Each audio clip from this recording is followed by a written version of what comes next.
Суроолоруңуз барбы? Айтсаңыз азыр ошол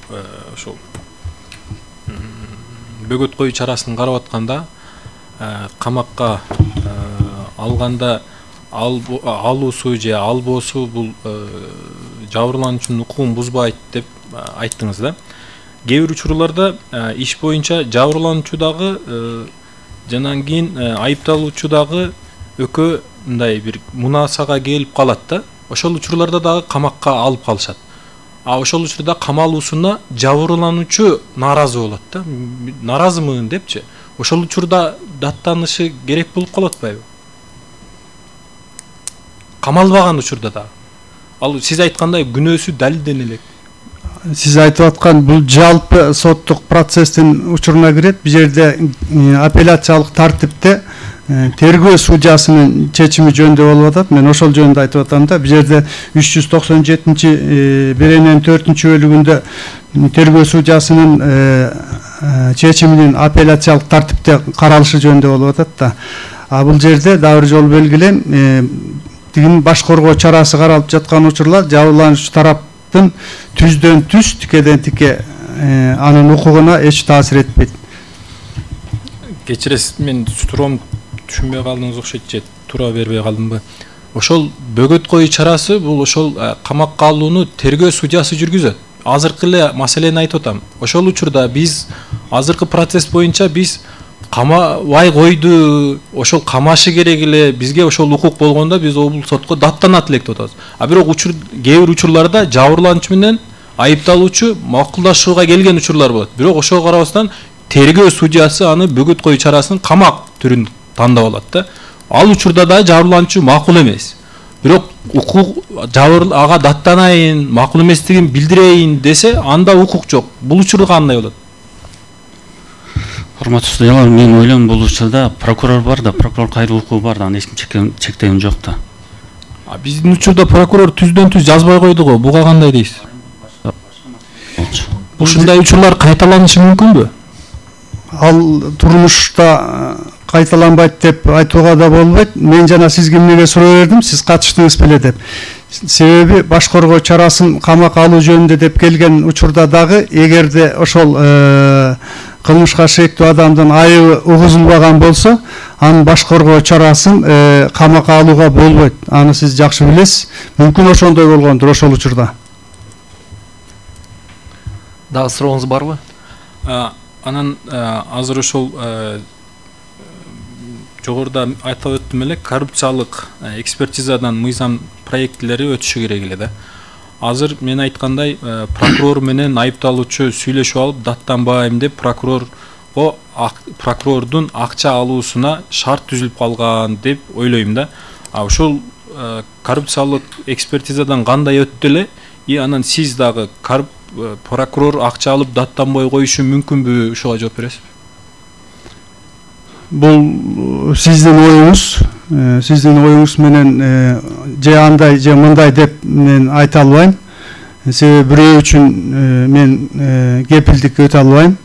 Бул мыйзам долбоорунун демилгечиси башкы прокуратура болгон. Бул коррупциялык элементтер барбы жокпу деген экспертизадан өткөн. Ошо эксперт кандай корутунду чыгарган азыр эсимде жок. Дагы сурооңуз барбы, Максатбек мырза? Азырынча жок. Урматтуу судьялар, сурооңуздар барбы? Бере берсиң, Мергүл Рыскылбек. Мен Мирбек Исамаматовичке суроо бар эле, тактоо иретинде. Сиз сөзүңүздө айтып атканда бир мындай толуктоп эме тактап кетсеңиз, сиз айтып кеттиңиз бир мамлекеттик бир саясатка карама каршы келет деп. Кандай саясатка, кайсы суроо мамлекеттик саясатка карама каршы келет? Ошону тактоо иретинде айтып коюңузчу.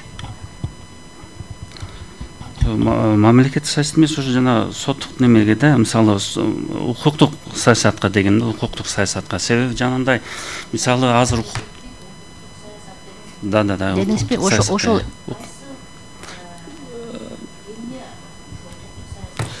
жана мисалы процесстердин бүтпөсүн бул эми суроомду кайталап койдум. Кайсы суроо укуктук, мамлекеттик укуктук саясатка карама-каршы келет? Ошону тактоо иретинде айтып коюңузчу дагы.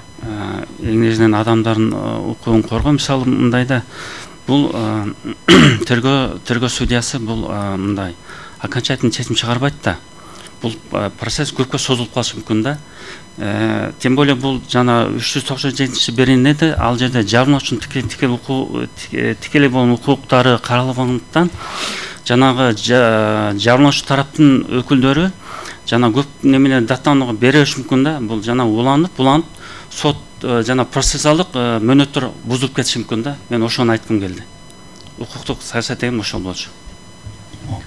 Да, сурооңуздар барбы? Латип Пазылович.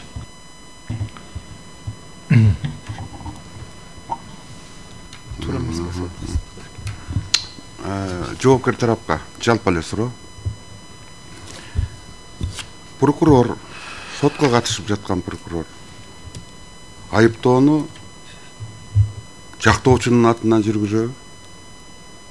Ал бир эле жактоочунун кызыкчылыгын коргойбу? Или башка катышуучулардын да кызыкчылыгын коргойбу? Оюңуз кандай? Прокурор сотто катышып атканда негизги милдети мыйзамдын кызыкчылыгы болгондуктан Конституцияда ал мыйзамдын кызыкчылыгын коргойт. Жалпы барын. Мыйзамдын кызыкчылыгын да башка турат.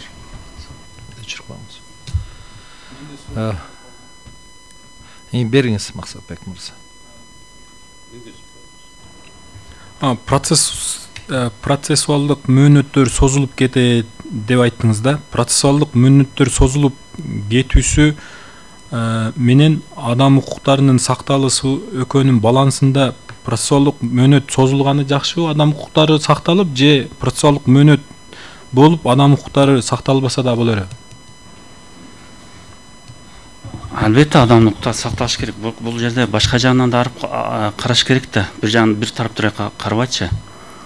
Ал жерде тиги процесстер бузулуп кетсе, башка нерселерге дагы мындай чектеп коюшу мүмкүн да. Ошону айткым келди. Сиздер айтып аткан ошо процессуалдык мөөнөттөрдү эгерде үлгүрбөй аткан болсо, узартып коюуга мүмкүнбү адам укуктарын чектебей туруп? Ал мыйзам чегинде да бар да. Эми сиздер мыйзам кабыл ала турган органсыздар да, кабыл алып койсо болот да, туурабы? Нуш берсем, ал колдосо негизинен мыйзам чегинде да бар да. Суроолор барбы? Анда менде суроо бар. Мен жана кайрылуучу тарапка да бердим эле, сиздерге да бергим келип атат. Кимдер жооп берсеңер, жооп бере бериңиздер. Тиги прокурор менен жабырлануучунун ой пикирлери келишпей калышы мүмкүнбү негизи? Мүмкүн. Анан кийин жана да суроо берип калды. Прокурор өзүнүн мына эң башында өзү сунуш киргизип атат, баш коргоо чарасын камакка алынсын деп.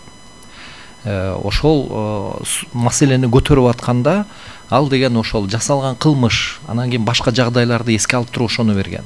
Андан кийин эмнегедир сот баш тартканда ошол немени колдогонгочу, анын сунушун. Ошондон кийин пикири өзгөрүлүп калды прокурордун. Андан ары неметкен жок деген сөз да. Ошондо бул жабырлануучу процессуалдык тарап катары. Бул жерде кандай деп ойлойсуңар? Негизи немеси болуш керек беле же жок беле? Өкөнүн немеси пикири келишпей калган учурларда. Негизичи ошондой эле укукка ээ болуш керекпи же андай же ушундай учурлар болушу мүмкүнбү? Жооп бере берели. Түшүндүк. Мен жана дагы кайталап коеюн. Тиги жабырлануучу тарапка суроо бергеним ошо болчу да. Сиз процесске катыштыңызбы деп. Себеби процесс баш коргоо чарасы сот тергөө судьясы эмне негизде баш тарткандыгын билейин дегем да. Анан ошондон кийин жогорку инстанцияга чейин прокурор өзүнүн берген сунушун колдоп жогорку инстанцияга кайрылбагандан кийин тергөөнүн жүрүшүндө эмне негизде экенин жабырлануучу тарапта билбейт, биз да билбейбиз. Менин божомолумда демек ошо башкаруу чарасын алып келгенде кандайдыр бир тергөө ишинде бир мүчүлүштүктөр болгон, мүмкүн далилдер толук болгон эмес, мүмкүн айыбы бузулган эмес. Ошол жерден тергөө судьясы мен жеке пикиримде да анан эмненин негизинде баш тарткандыгы жөнүндө биз айта албайбыз. Ошон үчүн мен башкача берейинчи анда суроонучу. Бул жерде мен тиги негизи баш коргоо чарасын колдонуп атканда айыптоочу адамга же шектелүүчү адамга ошондо негизи ушул маселеде жабырлануучунун кызыкчылыгы барбы негизи? Ушул маселеде мына тергөө жүрүп атат, ошол маселе тергөөнүн кызыкчылыгында байланыштуу ошол маселе каралып атат. Баш коргоо чарасы тууралуу. Ушул маселени чечип атканда жабырлануучунун кызыкчыл болушу мүмкүн эмеспи? Айта берели? Болушу мүмкүн адам катары. Себеби турмуштук шартта мына ушундай кырсык болгон учурда жабырлануучу тараптан дагы бир нече миллиондорду квартираларды дагы кыскасы соодалашып жүргөнүн турмушта көрүп эле атабыз да. Кызыкчылык болушу мүмкүн. Рахмат. Отуруңуз. Азыр бир суроо. Bir minut.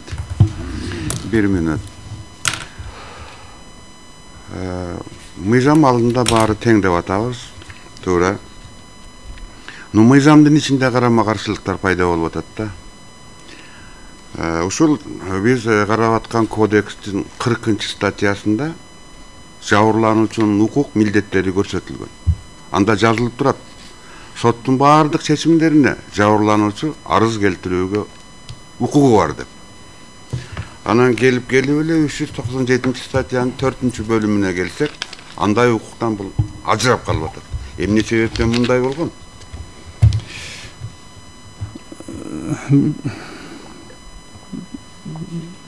Жобор берейин. Жеке пикиримде ошо мыйзам чыгаруучунун демилгечилери дагы, мыйзам чыгаруучулар да бул мыйзамды кабыл алып атканда, мен жеке пикиримде ошо конституциянын өзүндө эле ошончолук укуктар берилген менен кээ бир учурларда ошо конституциянын учурунда дагы чектөөлөр бар да укуктарга. Менин оюмча кимдин кызыкчылыгына түздөн түз ошол чечим терс таасирин тийгизе турган болсо, ошолор гана киргизилип, ал эми бул жерде жабырлануучунун түздөн баш коргоо чара жөнүндө болуп атканда түздөн түз укугуна терс таасирин тийгизбегендиктен мыйзам чыгаруучулар ошону киргизбесе керек деп ойлойм. Анан сиз белгилегендей мыйзамдын өзү 100% идеально болушу мүмкүн эмес. Турмуш шартка байланыштуу, учурга байланыштуу мыйзам өзү өзгөрүп турат. Чын эле ошол зарылчылык келсе, мыйзам өзгөрүшү мүмкүн. Азыркы кабыл алынган мыйзамдарда дагы могу жерде деп айта албайм, карама каршылыктар болушу толук мүмкүн. Рахмат, башка суроолор жок болсо отуруңуз.